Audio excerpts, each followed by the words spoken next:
संख अप्पर तहसीलदारांना जीवे मारण्याचा धमकीचा मेल, संबंधित विरोधात उमदी पोलीस ठाण्यात गुन्हा दाखल। संख अप्पर तहसीलदार सुधाकर मागाडे यांना उमदी येथील एका युवकाने सांगली जिल्हा अधिकारी यांना मेल करून 48 तासात खून करणार असल्याचा मेल केल्याने महसूल विभागात मोठी खळबळ उडाली आहे।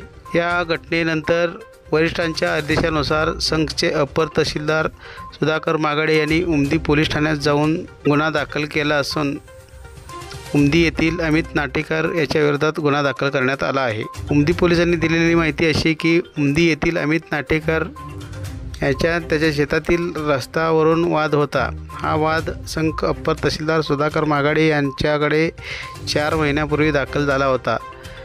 त्या घटनेचा पंचनामा करून संबंधित रस्त्याचा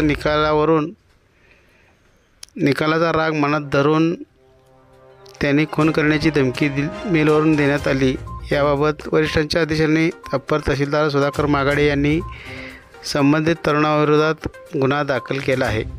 याबाबत अधिक तपास उमदी पोलीस करीत आहेत।